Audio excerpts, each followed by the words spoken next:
Estados Unidos acaba de decir algo que puede salirte muy caro. Quédate conmigo porque esto no va de política exterior ni de una frase provocadora para titulares. Va de algo mucho más directo.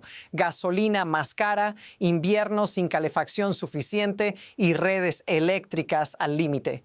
Y todo empieza con una idea que suena fuerte, pero es profundamente peligrosa. Por primera vez en la historia moderna, un presidente de Estados Unidos miró al aliado más estable que ha tenido jamás. 175 años de frontera sin defensa, sin guerras, sin conflictos graves, y dijo con total seguridad: no necesitamos a Canadá. No fue un error, no fue improvisado, fueron palabras exactas, repetidas, convertidas en mensaje oficial. Aquí está la contradicción que casi nadie te está explicando. El país que dice no necesitar a Canadá es el mismo país cuya economía funciona cada día suponiendo que Canadá nunca va a faltar. Y si esa suposición se rompe, no se rompe en Ottawa, se rompe en tu bolsillo y en tu vida cotidiana. Porque cuando un presidente dice ellos dependen de nosotros, nosotros no dependemos de ellos, no está describiendo un hecho. Está apostando contra la realidad de las cadenas de suministro que mantienen encendida a la economía estadounidense. Y lo más inquietante es que esa apuesta ya está en marcha. Ahora fíjate en esto. Cuando se ignora una dependencia real y se la confunde con debilidad ajena, el problema no aparece de golpe. Aparece primero como ruido, luego como costos temporales y después como crisis que nadie vio venir, aunque los números siempre estuvieron ahí. No te voy a pedir que me creas, te voy a mostrar cómo funciona realmente esta relación, dónde están los puntos de presión y por qué esta frase, no necesitamos a Canadá, puede ser una de las más caras jamás pronunciadas desde la Casa Blanca. Y aquí es donde la historia cambia de tono. Porque cuando sigues los datos hasta el final, lo que parece una demostración de fuerza empieza a parecer otra cosa muy distinta. Lo que ocurrió no fue un comentario aislado ni una provocación para negociar mejor. Fue una señal. Y las señales importan más que los discursos porque revelan cómo se toman las decisiones cuando las cámaras se apagan. El evento central es simple, pero inquietante. El presidente de Estados Unidos afirmó públicamente en varias ocasiones que Canadá depende totalmente de Estados Unidos y que esa dependencia convierte a Canadá en prescindible. Incluso fue más allá, sugiriendo que el país podría o debería ser absorbido como el estado número 51, no como una broma, como una posibilidad real planteada desde el poder. Pero aquí está el detalle que cambia todo. Esta afirmación no surge en el vacío. Llega en medio de una estrategia más amplia basada en una idea muy concreta: que la interdependencia es una debilidad y que cortar relaciones es una forma de demostrar fuerza. Y esa idea no se está aplicando solo a Canadá. Canadá es el primer caso extremo. Ahora piensa en esto por un segundo. Si un país puede tratar así a su aliado más cercano, más estable y más integrado económicamente, ¿qué dice eso sobre cómo entiende el poder, las alianzas y el costo real de romperlas? Aquí es donde mucha gente se equivoca al analizar esta historia. Se concentran en el tono, en la retórica, en si el comentario fue ofensivo o exagerado. Esa no es la pregunta correcta. La pregunta correcta es otra. ¿Qué pasa cuando un sistema económico entero se construyó sobre una relación y uno de los dos lados decide actuar como si esa relación no existiera? Porque esto no es una discusión ideológica. Es una prueba de estrés, una prueba para saber si una economía moderna puede ignorar la arquitectura que la sostiene sin pagar un precio inmediato. Y Canadá no es un socio cualquiera en esa arquitectura. Es una pieza estructural. Aquí es donde el patrón empieza a aparecer. Primero se redefine la dependencia como debilidad. Luego se normaliza la idea de ruptura. Y finalmente se presenta el daño como un costo necesario, algo temporal, algo que vale la pena. Esa secuencia ya la hemos visto antes y nunca termina como se promete. Pero antes de sacar conclusiones hay que hacer algo esencial. Hay que mirar los hechos fríos, no los discursos, no las intenciones declaradas, los flujos reales de lo que cruza esa frontera cada día y mantiene funcionando a Estados Unidos. Y cuando entramos en esos números, esta historia deja de ser retórica y se convierte en un riesgo concreto. Ahora viene el primer golpe de realidad y no es opinable. Cada día, absolutamente cada día, 4,1 millones de barriles de crudo canadiense cruzan la frontera hacia Estados Unidos. No algunos días, no cuando conviene, todos los días. De hecho, Canadá suministra el 63% de todas las importaciones de petróleo crudo de Estados Unidos, más que cualquier otro país del planeta. Detente un segundo en ese número. Casi 2 de cada 3 barriles de petróleo extranjero que entran en refinerías estadounidenses vienen de Canadá. Esto no es una relación marginal, es el corazón del sistema. Y aquí está el detalle que casi nunca se menciona en los discursos. Las grandes refinerías estadounidenses, especialmente las del Golfo de México, no están diseñadas para cualquier tipo de petróleo. Están configuradas durante décadas y con miles de millones de dólares en inversión para procesar crudo pesado, exactamente el tipo que proviene de las arenas bituminosas de Alberta. Esto no es una preferencia, es una limitación física. Cambiar esa realidad no es cuestión de voluntad política ni de firmar un decreto. Implicaría rediseñar infraestructuras enteras, años de trabajo, costes enormes. Y mientras tanto, el sistema no se detiene a esperar. Entonces, cuando se dice Estados Unidos no necesita a Canadá, lo que realmente se está afirmando es que Estados Unidos puede reemplazar más de 4 millones de barriles diarios de crudo pesado sin consecuencias. ¿De dónde? Venezuela tiene su producción colapsada, México ve caer la suya año tras año, Oriente Medio podría hacerlo en teoría, pero eso implicaría reconstruir cadenas de suministro completas y depender de una región donde la estabilidad se mide en semanas, no en siglos. Y aún no hemos terminado, porque el petróleo es solo una parte de la ecuación. Canadá suministra el 98% de todas las importaciones de gas natural de Estados Unidos. 98% cuando hogares del Medio Oeste encienden la calefacción en invierno, cuando plantas eléctricas del noreste generan energía para evitar apagones, ese gas fluye a través de decenas de gasoductos construidos durante décadas entre ambos países. Y la electricidad. Canadá proporciona el 82% de toda la electricidad importada por Estados Unidos. Estados como Nueva York, Michigan o Minnesota no la compran como un complemento. Dependen de ella para cubrir picos de demanda y mantener la estabilidad de la red. Aquí viene la pregunta que casi nadie formula en voz alta. Si todo esto es cierto, ¿por qué alguien afirmaría que esta dependencia no existe? Y más importante aún, ¿qué pasa cuando una economía empieza a tomar decisiones como si estas cifras fueran irrelevantes? Porque a partir de aquí la historia no se calma, se acelera. Esto es exactamente donde la historia deja de ser teórica y empieza a normalizar algo que no debería ser normal. Porque toda esta relación energética, petróleo, gas, electricidad, no apareció por casualidad. Se construyó durante décadas bajo una suposición básica, que la frontera entre Estados Unidos y Canadá era estable, predecible y políticamente intocable. Empresas invirtieron miles de millones porque asumieron que ningún gobierno serio pondría eso en riesgo. Y sin embargo, ahora estamos viendo cómo esa suposición se erosiona en tiempo real. En 2024, la relación energética entre ambos países tuvo un valor de 151 mil millones de dólares. No es una concesión a Canadá. Es el resultado de empresas estadounidenses eligiendo proveedores canadienses porque son cercanos, fiables y compatibles con su infraestructura. Eso es eficiencia económica, no dependencia ingenua. Pero aquí está el giro inquietante. Cuando desde el poder se empieza a hablar de esa eficiencia como si fuera una debilidad, el sistema entra en una fase peligrosa, porque lo que antes era impensable empieza a discutirse como opción. Tarifas, cortes, presión económica, palancas. Esto ya ha ocurrido antes y no hace falta irse siglos atrás. Cada vez que un país ha tratado cadenas de suministro críticas como fichas de negociación, el daño no llega de inmediato.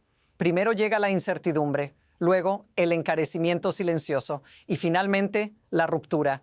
Y fíjate en cómo se presenta todo esto, no como una crisis, sino como algo manejable, ajustes temporales, dolor a corto plazo, sacrificios necesarios. Ese lenguaje debería encender todas las alarmas, porque es exactamente así como se normaliza lo que antes era inaceptable. Lo verdaderamente nuevo aquí no son las tensiones comerciales. es la idea de que una relación tan integrada puede ser tratada como descartable sin consecuencias estructurales, que se puede presionar al proveedor principal de energía sin que el sistema tiemble, pero el sistema ya está temblando. Y lo que viene después no es una discusión de principios, es una colisión directa entre narrativa política y realidad económica. Y ahora vamos a entrar en la parte donde esa colisión deja pruebas imposibles de ignorar. Aquí es donde los números dejan de ser abstractos y empiezan a contradecir el discurso de frente. En 2024, Canadá fue el mayor destino de exportaciones estadounidenses. No el segundo, no uno de los principales. El primero, empresas de Estados Unidos vendieron 350,000 millones de dólares en bienes a Canadá en un solo año. Eso significa fábricas funcionando, empleos sostenidos y cadenas de producción completas dependiendo de que esa frontera siga abierta y estable. Al mismo tiempo, Estados Unidos importó 413,000 millones de dólares desde Canadá. Sí, eso crea un déficit comercial en bienes de unos 62,000 millones. Y aquí es donde la narrativa política suele simplificarlo todo. Déficit igual a pérdida. Dependencia igual a debilidad.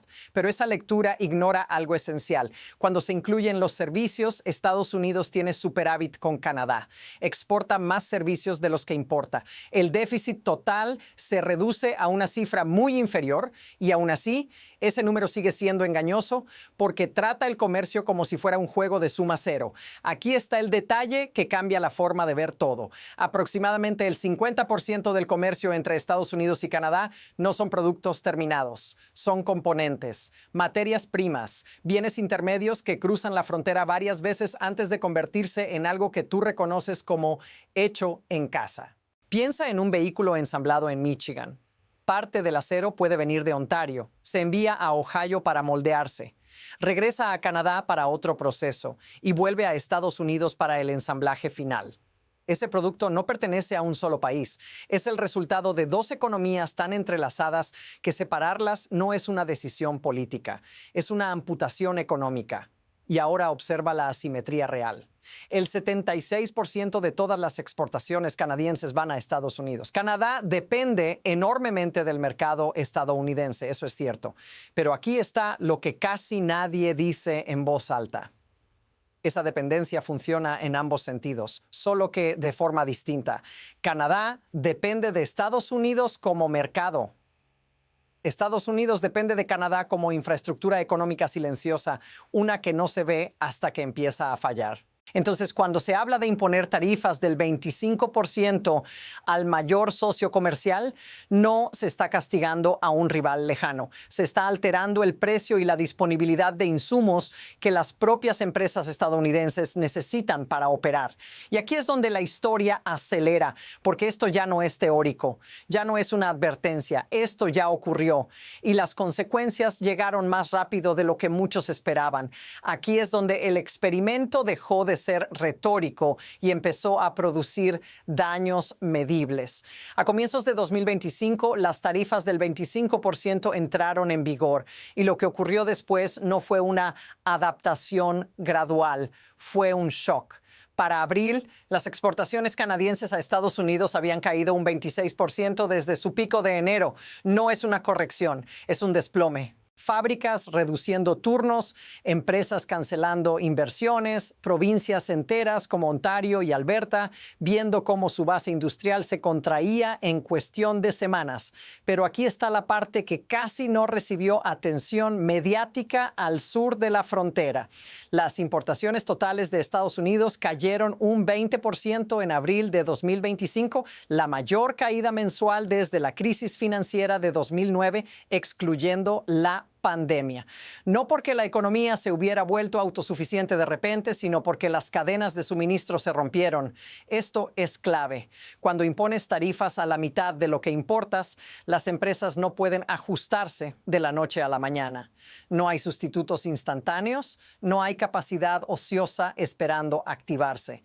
Lo que hay es escasez, retrasos y costos que alguien tiene que absorber. Primero lo absorben las empresas, márgenes aplastados, planes de expansión congelados. Luego empiezan los recortes silenciosos. Y finalmente el costo llega a donde siempre llega, al consumidor. Aquí está la señal de advertencia que pocos quisieron leer a tiempo. La inflación, que venía enfriándose, empezó a repuntar. La Reserva Federal comenzó a mostrar inquietud. Economistas de todo el espectro político empezaron a usar expresiones como herida autoinfligida y error no forzado. Y aún así, el discurso oficial seguía siendo el mismo: resistencia, firmeza, sacrificio necesario. Pero la economía no responde a discursos, responde a flujos, incentivos y fricciones reales. Y cuando esas fricciones se multiplican demasiado rápido, el sistema entra en una fase que ya no se controla con declaraciones. Y aquí viene el punto donde la historia deja de ser solo económica. Porque cuando tratas a tu aliado más cercano como a un adversario, las consecuencias no se quedan en los precios. Lo que viene ahora es algo mucho más difícil de revertir. Aquí es donde la relación cruza una línea que no se cruza fácilmente, porque por primera vez en la historia moderna, un primer ministro canadiense se plantó frente a sus ciudadanos y dijo algo impensable hasta hace poco: que Canadá estaba entrando en días oscuros provocados no por Rusia ni por China, sino por Estados Unidos. No fue una frase de campaña, fue una declaración de ruptura de confianza. Y eso cambia todo, porque las alianzas no se sostienen solo con tratados o comercio, se sostienen con una suposición básica: que el otro lado no va a usar su poder para humillarte o forzarte a desaparecer. Esa suposición empezó a resquebrajarse cuando el presidente estadounidense no solo habló de tarifas, sino que repitió públicamente la idea de que Canadá debería ser anexado. No como una metáfora, no como humor, como una posibilidad real planteada desde la presidencia, llamando a los líderes canadienses gobernadores, cuestionando abiertamente la soberanía del país, sugiriendo que la presión económica podría resolver el problema. Aquí está el dato que muestra cuán profundo fue el impacto. En encuestas realizadas en 2025, el 90% de los canadienses se opuso a cualquier forma de anexión. 90%. En otro sondeo, el 82% afirmó que preferiría volver a ser parte del Imperio Británico antes que convertirse en parte de Estados Unidos. Detente un segundo en eso. Un país que pasó décadas construyendo su identidad independiente preferiría retroceder en el tiempo antes que aceptar esta versión de cercanía con Estados Unidos. Eso no es una reacción emocional pasajera, es un cambio psicológico colectivo. Y ese cambio ya tiene efectos reales. El nacionalismo canadiense se disparó. Campañas de compra canadiense ganaron fuerza. Consumidores comenzaron a evitar activamente productos estadounidenses. Los viajes de canadienses a Estados Unidos cayeron un 31% interanual, no por precios o tipo de cambio, sino por decisión consciente. Aquí viene el punto incómodo. Cuando los consumidores cambian hábitos por razones de confianza, esos hábitos rara vez vuelven a ser los mismos. Cada empresa que encuentra un proveedor alternativo, cada turista que elige otro destino, cada contrato que se firma fuera de Estados Unidos es capacidad económica que no regresa fácilmente. Y no se quedó en gestos simbólicos. Canadá respondió con tarifas de represalia sobre $30,000 millones en bienes estadounidenses, con otros $125,000 millones listos si la escalada continuaba. Algunas provincias incluso discutieron cortar exportaciones de energía a estados clave como Michigan, Minnesota o Nueva York. No lo hicieron, pero el solo hecho de que se considerara dice hasta qué punto la relación se había deteriorado. Y aquí es donde la historia da un giro inquietante, porque este lenguaje, esta negación de la soberanía de un vecino, empezó a sonar peligrosamente familiar para observadores internacionales. Comparaciones que antes habrían parecido exageradas empezaron a aparecer. Analogías con cómo Rusia hablaba de Ucrania, con cómo China habla de Taiwán, la idea de que un país no es realmente independiente, de que su existencia depende del beneplácito de un poder mayor. Y cuando los aliados de la OTAN empiezan a hacerse esa comparación, algo muy profundo se ha roto. Porque si Estados Unidos está dispuesto a tratar así a Canadá, su aliado más antiguo y confiable, ¿qué garantía real tienen países más pequeños de que los compromisos estadounidenses valen algo. Aquí ya no estamos hablando de comercio, estamos hablando de credibilidad. Y cuando la credibilidad empieza a erosionarse, el daño no se detiene en una frontera. Y lo que viene después no es una posibilidad lejana, ya está en movimiento. Aquí es donde el problema deja de ser bilateral y empieza a volverse sistémico, porque mientras esta relación se deteriora, otros países están mirando, no con indignación, sino con cálculo frío. Aliados tradicionales de Estados Unidos están observando cómo se trata al socio más cercano, más integrado y más leal, y están sacando conclusiones incómodas. La lógica es simple. Si Canadá puede ser presionado, amenazado económicamente y públicamente deslegitimado, entonces nadie está realmente a salvo de ese trato. Y esa idea, una vez instalada, cambia comportamientos de forma silenciosa pero irreversible. Aquí está lo que ya está ocurriendo. Empresas canadienses, incluso aquellas que durante décadas dependieron casi por completo del mercado estadounidense, están diversificando a toda prisa. No porque sea fácil, no porque sea barato, sino porque el riesgo de seguir dependiendo de Estados Unidos ahora parece mayor que el costo de cambiar. El comercio con Europa está creciendo. Los vínculos con mercados asiáticos se están profundizando. Es un proceso lento, lleno de fricciones, pero es real. Y cada contrato firmado fuera de Estados Unidos es una pequeña grieta más en la centralidad económica norteamericana. Pero Canadá no es el único que está ajustando su comportamiento. México observa con atención, Europa también, Japón, Corea del Sur, Australia. Todos están haciendo la misma pregunta en silencio. Si Estados Unidos decide que ya no necesita a alguien, ¿qué impide que mañana decida lo mismo sobre nosotros? Y aquí está el punto clave. La influencia global no se pierde de golpe, se erosiona. Primero con dudas, luego con planes alternativos y finalmente con sistemas paralelos que funcionan sin ti. Este es el costo real de decir no te necesito cuando en realidad sí lo haces. No es solo el golpe inmediato, es el incentivo que creas para que otros empiecen a construir un mundo donde tú seas menos central.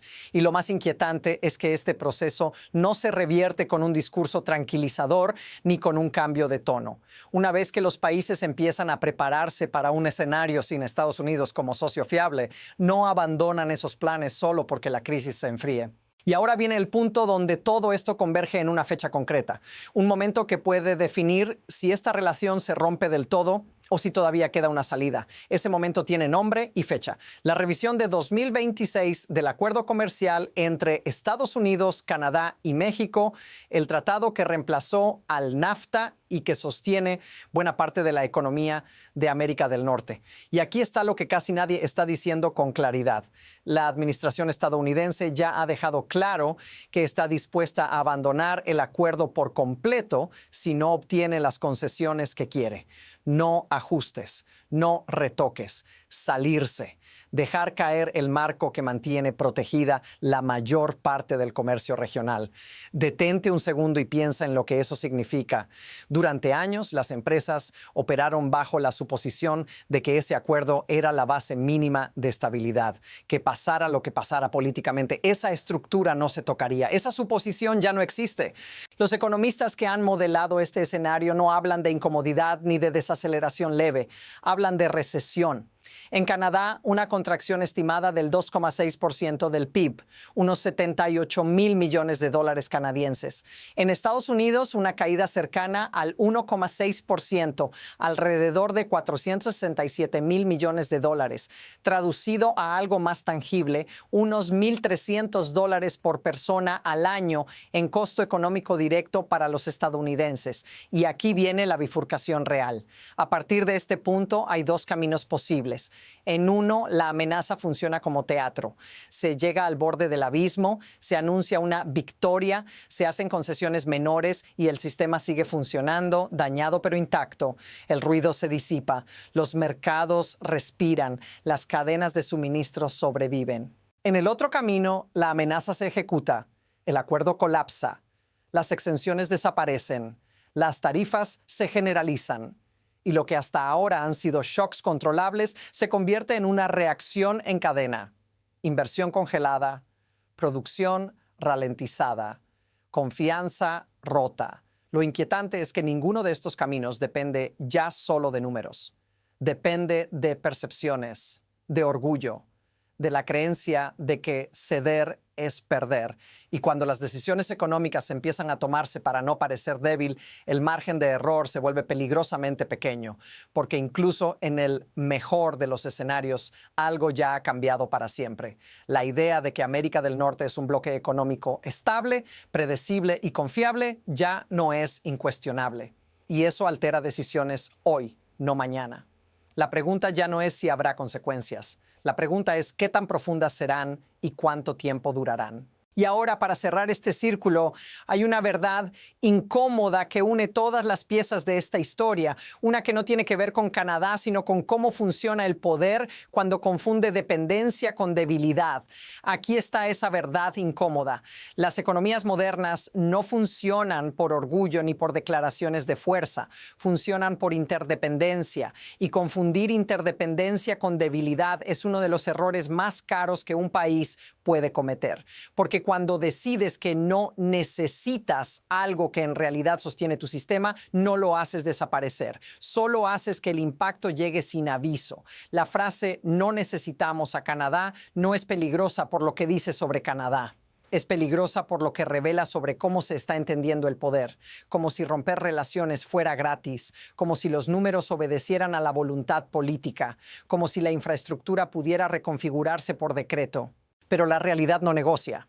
4 millones de barriles de petróleo al día no se reemplazan con discursos. El 98% del gas natural importado no se evapora sin consecuencias. El 82% de la electricidad importada no desaparece sin afectar a hogares, empresas y regiones enteras. Esos flujos existen porque hacen funcionar el sistema. Y cuando se tensan, el sistema responde. La historia está llena de ejemplos de países que se convencieron de que podían ignorar la lógica económica sin pagar el precio. Siempre empiezan igual, con confianza, con retórica, con la idea de que esta vez será distinto, y siempre terminan del mismo modo: ajustes forzados, pérdida de influencia y un largo camino de regreso a la realidad. Tal vez esta crisis se enfríe, tal vez haya una marcha atrás parcial, tal vez el daño no llegue al peor escenario, pero incluso si eso ocurre, algo ya quedó claro para el resto del mundo. La fiabilidad de Estados Unidos ya no se da por sentada, y esa es una pérdida que no se mide en aranceles ni en PIB. Así que cuando escuches de nuevo que Estados Unidos no necesita a Canadá, recuerda esto: no es una demostración de independencia. Es una apuesta contra la aritmética básica de su propia economía. Y la aritmética, tarde o temprano, siempre cobra. Si quieres seguir entendiendo lo que realmente está pasando detrás de los titulares, suscríbete y acompáñame en los próximos análisis, porque esta historia no termina aquí. Apenas está entrando en su fase más decisiva.